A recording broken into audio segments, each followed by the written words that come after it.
So, hi everyone. Today I'm going to give two presentations. The first one is going to be on the event Dynamic Planet, and the second event will be Human Anatomy. Okay, then I guess let's get started. So first, let's go over an overview like the general event. So for the general event, it usually switches topics, I think once every 2 years. So for previously in 2020 and 2021, there was oceanography. So it's not going to come back soon, but maybe for like the third, fourth, fifth graders, maybe when you get older, oceanography will return. So yeah, hopefully you can use some of the stuff that you will learn today. Um, so yeah, oceanography, even though it's not going to be tested next year, I felt that this was the best topic to present because I personally have a lot of experience with this event.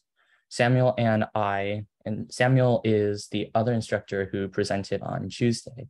Samuel and I have gotten very good results. And by very good results, I mean like top 3 or 4 in states at oceanography. So yeah, without further ado, let's get to the actual material. So the first big topic in the rule is seawater. So basically you have oceans, oceans have water, and everyone here knows that ocean water is very salty. And to be precise, ocean water is 3.5% salt. And sometimes you'll see this written as 35 ppt, which just means parts per thousand. And what this basically means is that if I had 1 kilogram of ocean water, so like I took a 1 kilogram scoop, I scooped up 1 kilogram of ocean water, and then I boiled all of the water, I'd get about 35 grams of salt because 1 kilogram is 1,000 grams, and there's 35 parts per thousand. And so therefore I would have 35 grams of salt.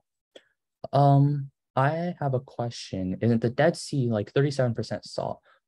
Yeah, like some places have very, very, very, very high salinities, but the ocean is, I think this actually ties very well to what I'm going to say next. So the reason why the Dead Sea is so salty is that because the water doesn't have an exit point to take the salt to. So all the salt that enters the Dead Sea like stays there. But for the ocean, it's a bit different. So like for the ocean, you could have more water that would make the sea less saline, right? Because if you have 1 part salt and then 1 part water, it's more saline if you had like 1 part salt and then 10 parts water. So that is the reason why salinity is highest towards the mid latitudes. So if you could,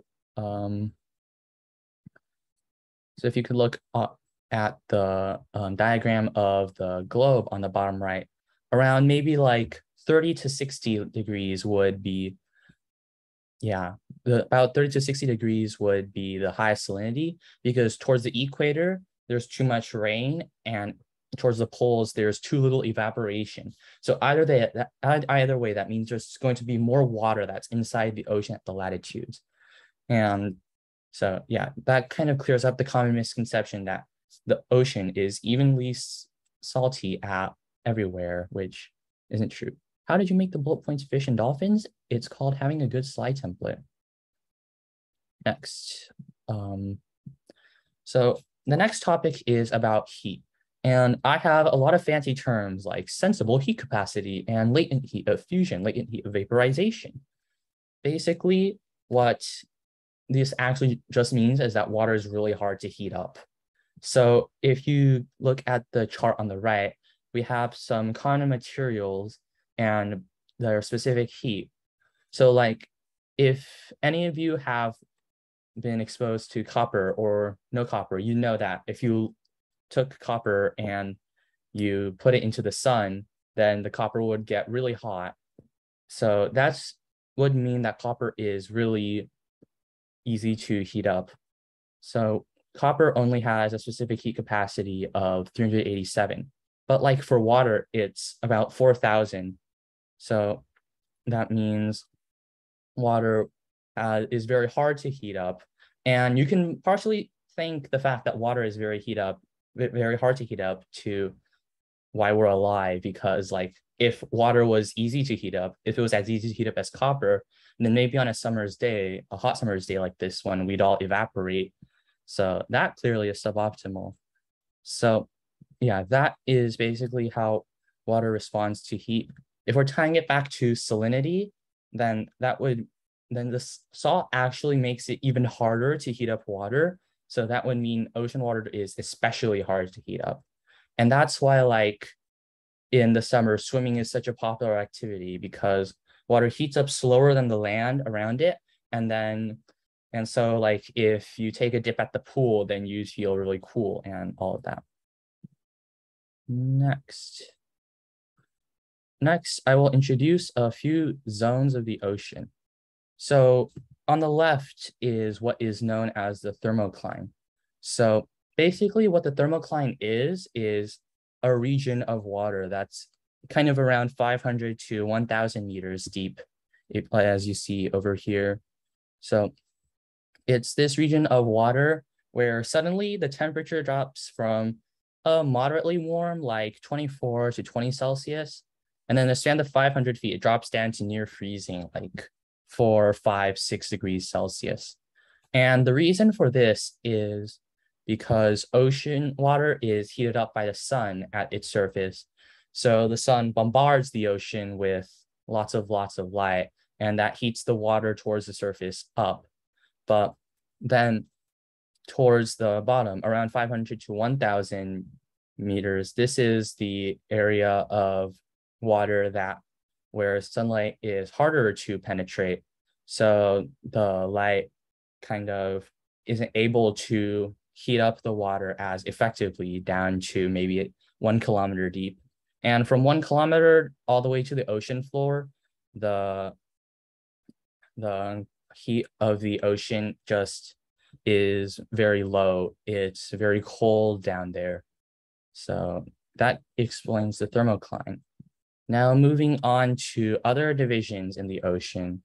So on the right, you have a lot of terminology, and it's not very easy to memorize all of this.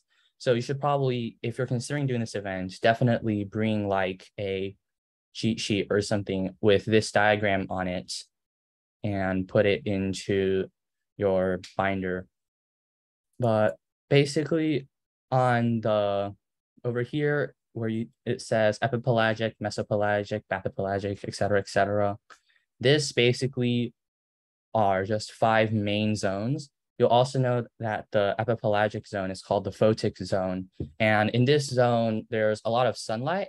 And if there's a lot of sunlight, that means it's way more easier for plants and animals to be able to stay here and live.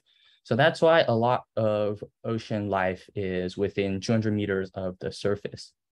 And down, then you get to areas like the mesopelagic, the bathypelagic, and maybe the abyssopelagic or even hadopelagic areas.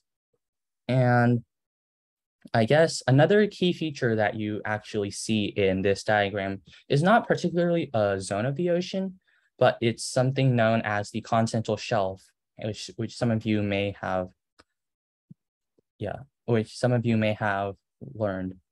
So what this is basically, you see that within close to the shore, the elevation doesn't drop that much, but then all of a sudden it takes a sharp dive downwards, and it goes down, thousands of meters to the bottom of the ocean, where you get to probably the abyssopelagic or even the hadopelagic zones. That should be more clearly expressed on this next slide. So here you can see the continental shelf in a bit more detail. It's kind of flat over here. Suddenly it takes a large drop. And I will mention a few more key areas of the ocean that you should know. So first and the most important feature in the open ocean, I believe, is the mid-ocean ridge. So basically, have any of you heard of the Mid-Atlantic Ridge?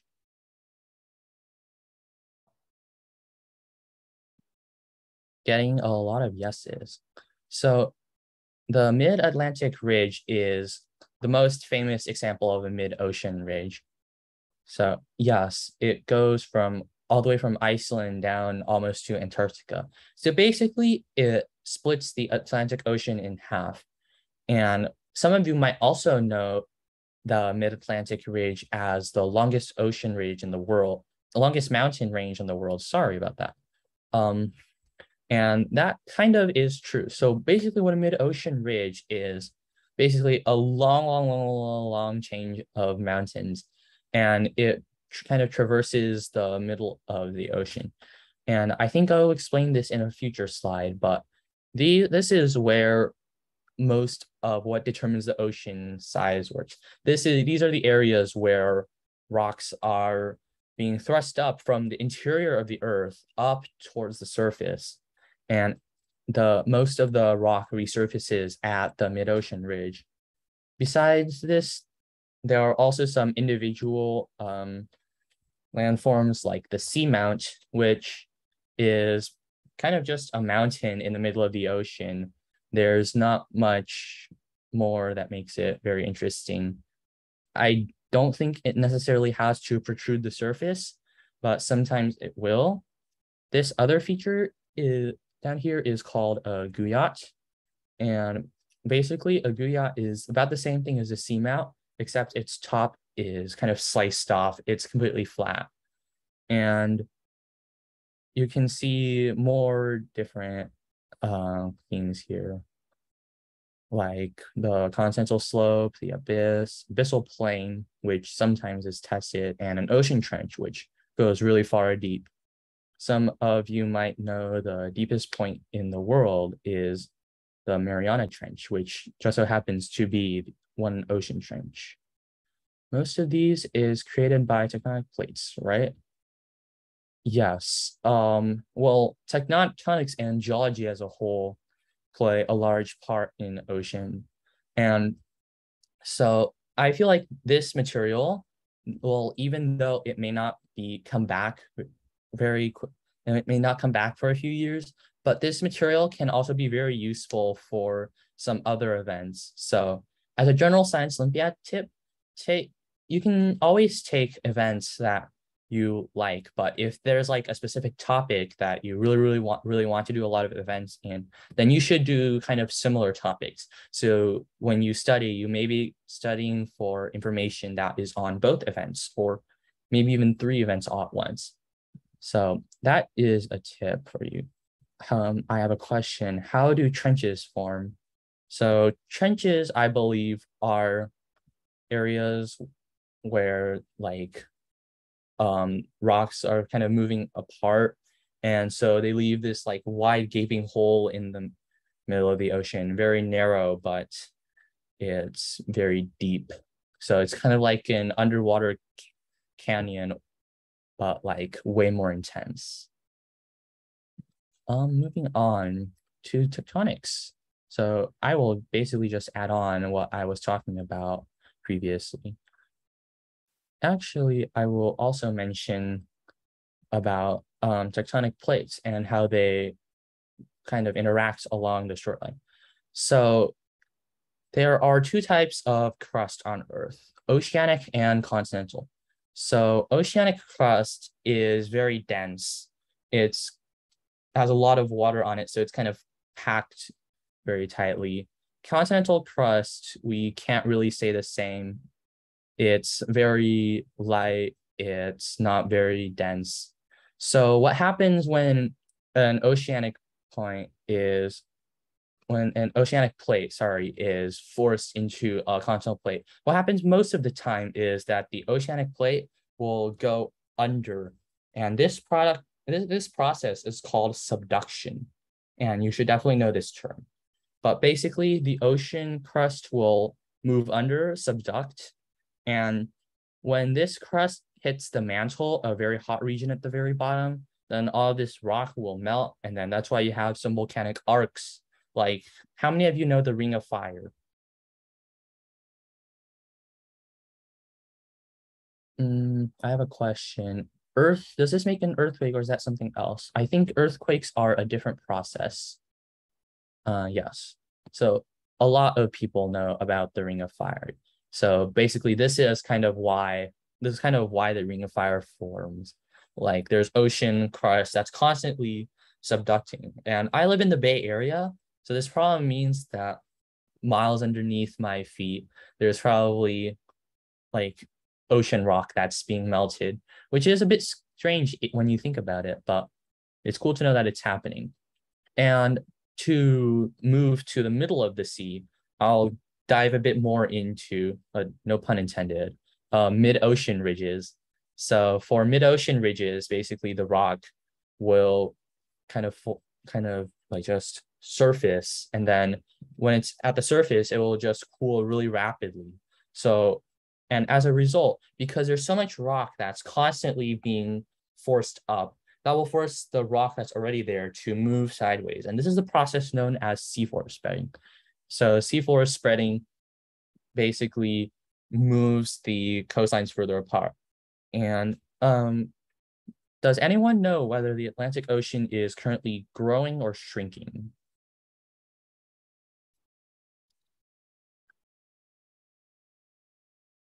I have a few people said shrinking, but the majority of you are saying growing, and that is the correct answer. So basically, why the Atlantic Ocean is growing is because of this seafloor spreading. You have the Mid-Atlantic Ridge, and all the rock is being pushed aside. So that means like New York and London on opposite sides of the Atlantic Ocean are gradually going to be further and further away. Grows by 5 centimeters a year. Yes, I think that's what I remember. Very good. Good or bad? Bad if you want to take flights from New York to London. Every year it gets longer, so go now, I guess. Um, yeah, our time is a bit crunched, so I will move a bit faster. Now I will introduce you to reef types. And reef types are, surprise, surprise, actually categorized by Mr. Charles Darwin, who you may know is more famous for his evolutionary theory.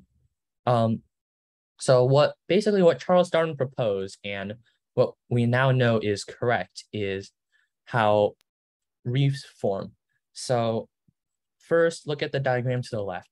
You first have an active volcano, and once the volcano stops erupting, then the volcano will gradually sink into the sea. But once there's a volcano, because volcanic soil is so agriculturally productive, it has a lot of nutrients, and that means a lot of life wants to grow there.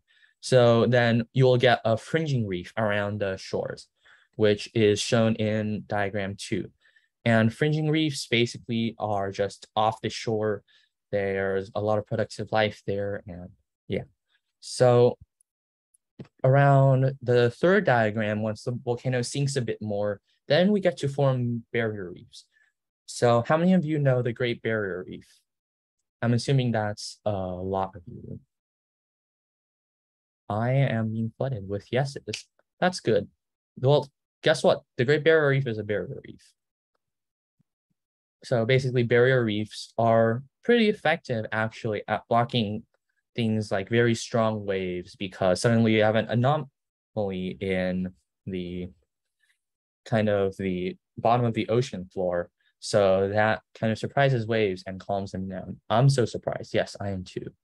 And then finally, once the volcano sinks entirely, then you get the atolls, which are basically like random rings of land in the ocean. And you'll see this a lot in the Pacific, where it's more tectonically active. So basically, you'll just see these circles of reefs, and wherever the volcano once was is no more. Are reefs made out of corals? Primarily, but they can also compose of other oceanic organisms like fishes or crabs or whatever. Next, waves. Okay. Um, Waves are kind of they're more towards the physics side. So, And some of this is a lot of memorization, actually. So you have deep water waves, which have a wave depth. So basically the depth from the surface to like the bottom of the ocean. So that would be the wave depth. And so for deep water waves, the depth is greater than half the wavelength. And for shallow water waves, the depth is less than the wavelength over 20. Definitely the most important feature of a wave you need to know is the wavelength. So as shown in the diagram, it's from two of the crests, which are the top points, or the distance between two consecutive troughs, which are the lower points. And another important feature you need to know is the amplitude, basically how tall a wave is. And some waves, like the waves maybe in your local pool, maybe they have an amplitude of a few centimeters. Tsunamis go tens of meters sometimes. So all very variable. More waves. Okay. So I will just introduce you to the first formula, which is a formula for the speed of a wave. So normally, do you guys know what the speed of, normally what speed is? Like in terms of physics?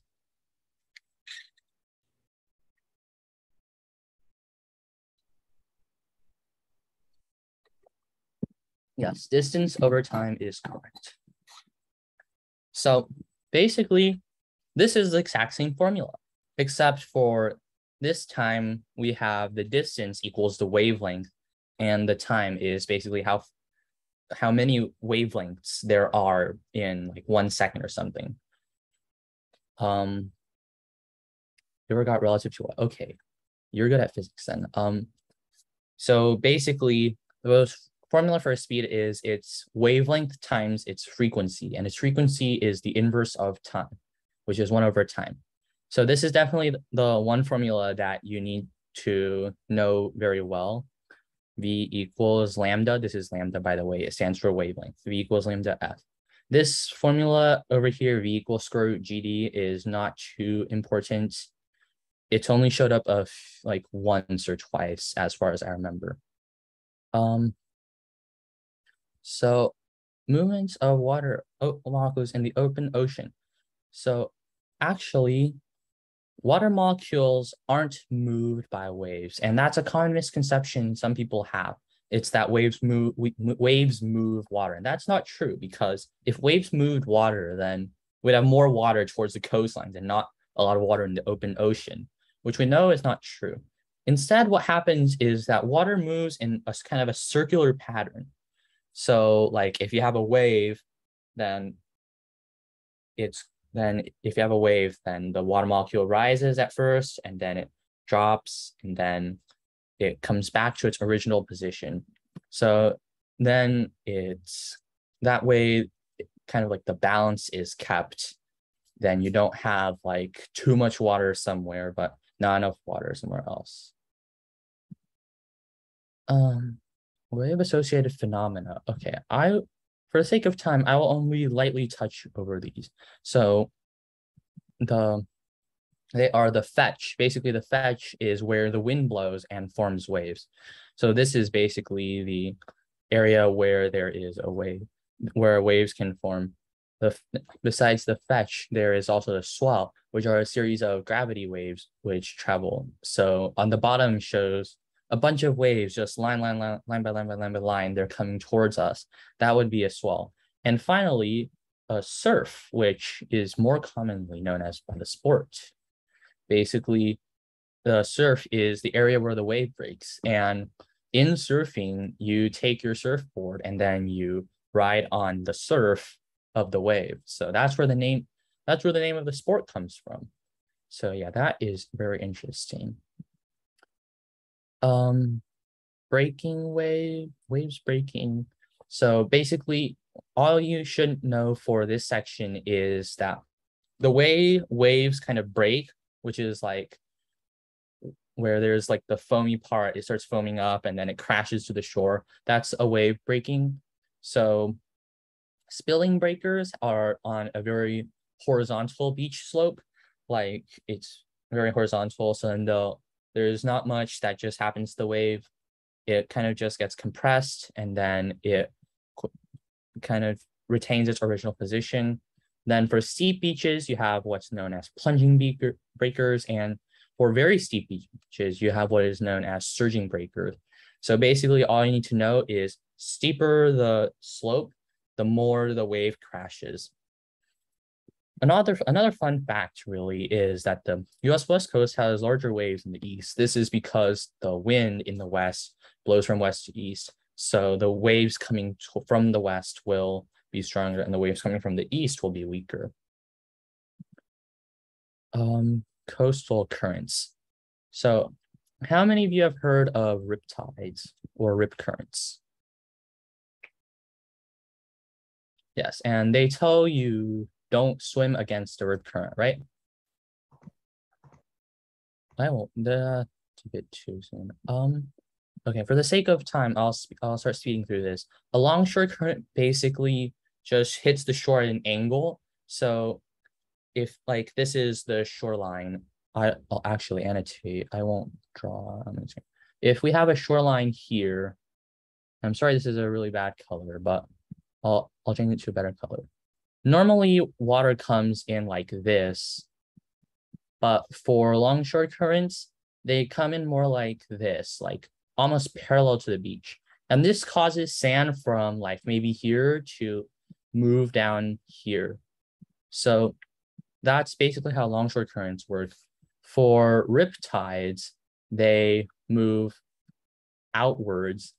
So, and then they teach you that if you're caught in a riptide, you'd better just swim this way and not resist it because rip currents are very, very, very strong. And finally, upwelling, which takes place in another dimension, actually.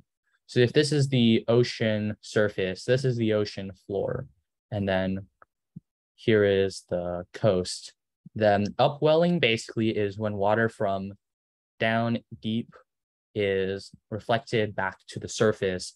And because cold water is usually more nutritious, that means that more nutritious water is being fed up. And that is usually a sign that the ecosystem is very good.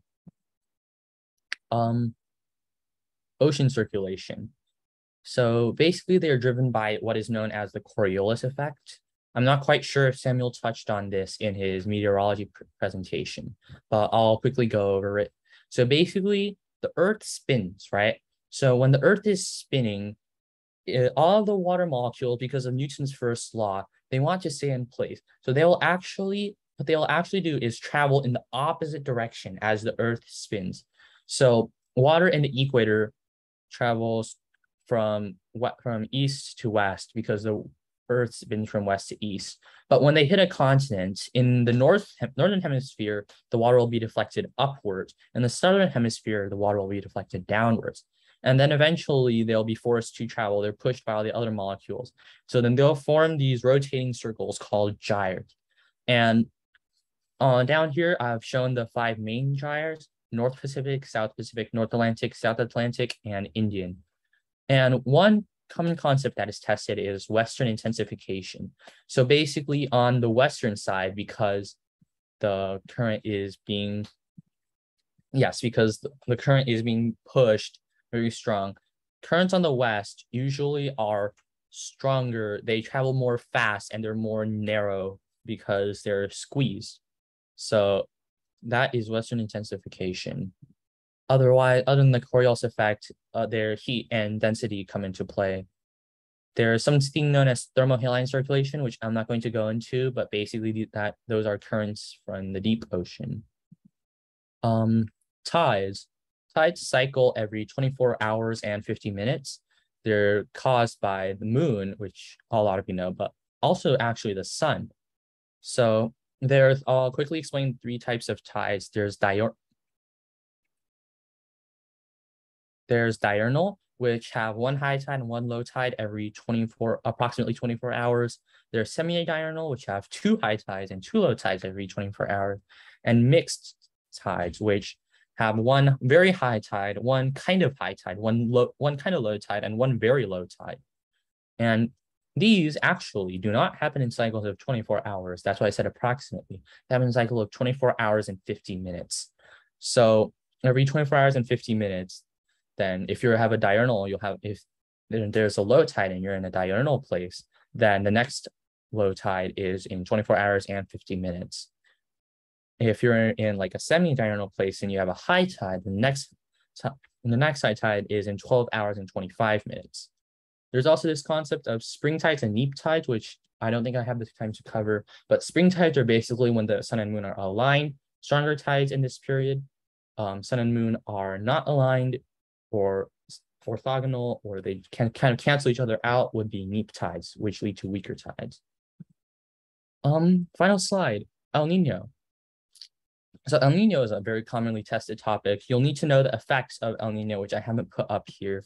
But basically what normally happens is that normally around the equator, the water will move from east to west. But during El Nino, the water heats up and then it moves from west to east. So it's called the equatorial countercurrent. And this more scientifically is known as El Nino Southern Oscillation. Is OMI? Yes, it is supposed to be ONI. I am sorry. All right. With the presentation out of the way, let us move. Oh, we're not done with the presentation mostly, but these are just some extra ocean measuring tools. We have what's called a Nansen bottle, which can be used to sample water at different depths. You also have a dredge, which basically scrapes up stuff from the ocean floor. This dredging method should be sparingly used because it's not good for whatever is living at the bottom of the ocean. And I have a few more tips and tricks. So basically, what I'm going to say here is don't be concerned about what you have to write, but do be very organized in what you write, because dynamic planet is a binder event.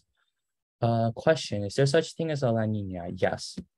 Let's move to Kahoot. I will answer a few questions in the meantime.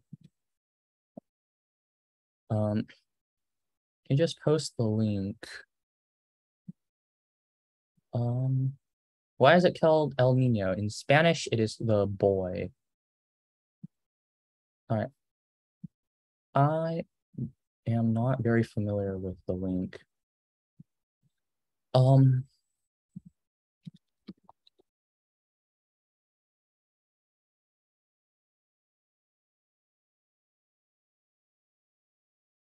Let's see. Where is the link? Is the link here? The link doesn't look like it's here. I'm pretty sure you just like click on the game pin and then it kind of copies it. Yep. Okay. Thank you. For everyone who doesn't have it,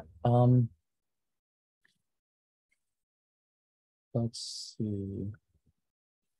I'll wait for someone botting this game. Oh my god, you're so cringe. All right, let's just go. I didn't join yet. There was a botter and I don't want this game to get lagged. First question, which ion is most abundant in seawater? You might not know two of them. The other two should be rather obvious. So it was on the chart. I didn't specifically say it, but it was on the chart. I didn't join you. Yeah, I'm really sorry. Can I unlock it? You can still join. Yeah, I unlocked it. But the most abundant ion in seawater is chloride. You might know NaCl from salt, and then the Cl is just this. A seamount is different in a Guyot in that, what is their difference? The game pin is the bottom, at the bottom.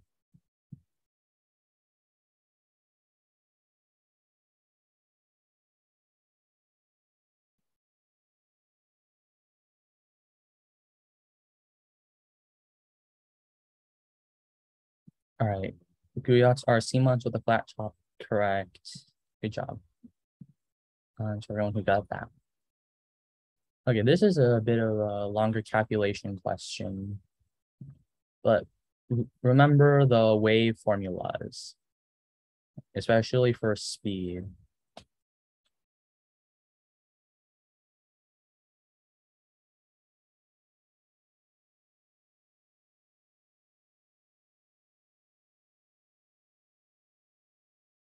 Wow, you guys are answering rather quick.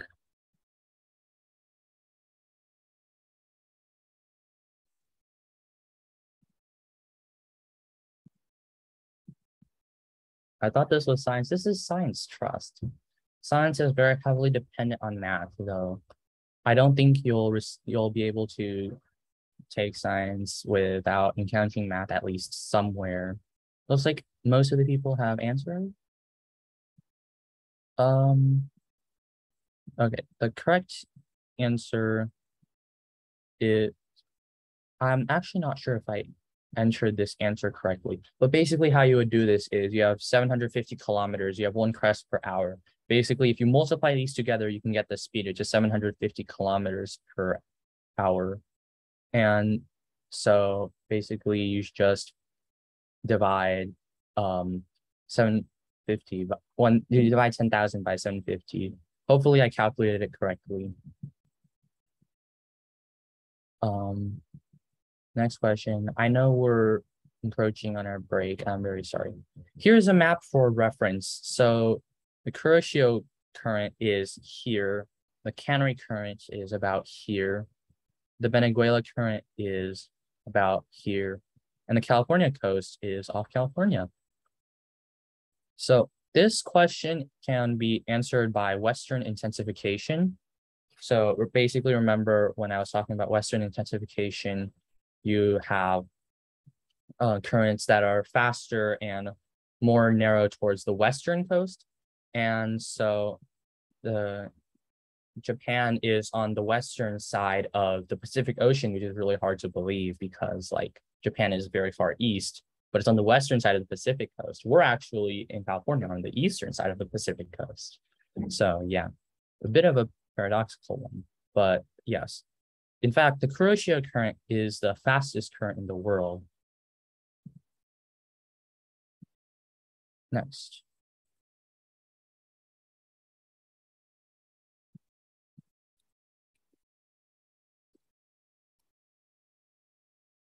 A tides question.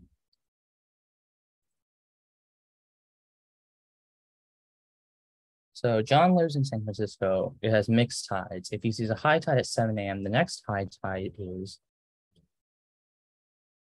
when? And the correct answer is actually 7:25 p.m. the same day. So San Francisco has mixed tides, right? So at mixed times, there are 2 high tides and 2 low tides within a 24-hour, 50-minute cycle. That means high tides happen 12 hours and that means high tides will happen 12 hours and 25 minutes apart. So if he sees a high tide at 7 a.m., at 7:25, there will be another high tide.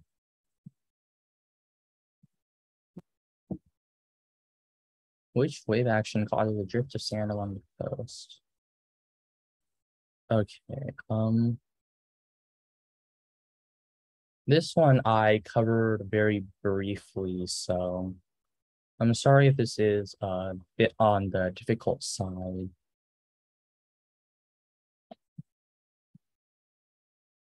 And it is the Longshore current. Actually, a lot of you got it.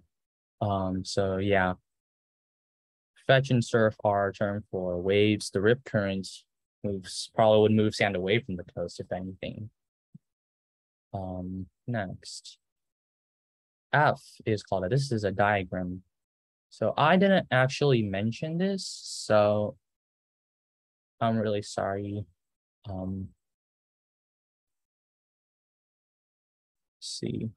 But this, I think, is moderately guessable.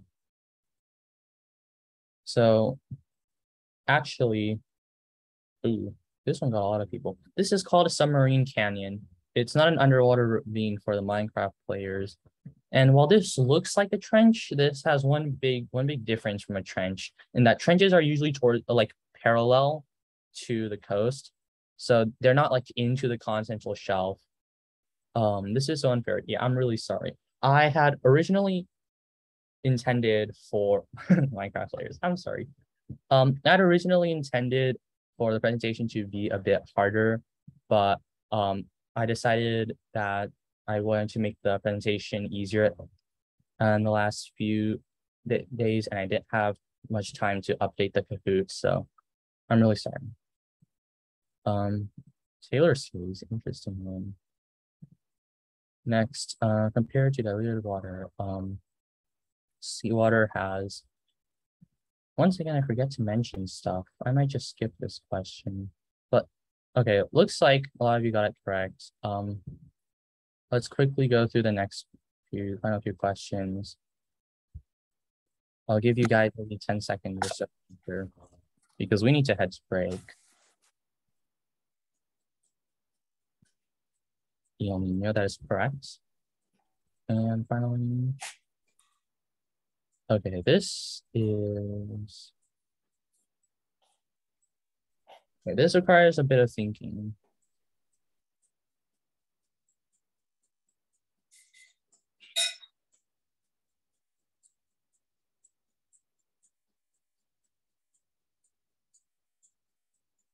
All right, so seafloor spreading, because there's new rock coming at the middle, that means rocks would become older as you moved away, so that would be an increase in rock age. Series of magnetic reversals. Actually, I think this was on my slide, but it's a very interesting quirk about seafloor spreading. I guess that finishes the Kahoot. So let's have a 5-minute break following this. For any of you who joined midway, you will have access to a recording. So let's all take a 5-minute break right now. You know what? Let's make it 6 or 7. See you guys at 5:52 for Pacific time.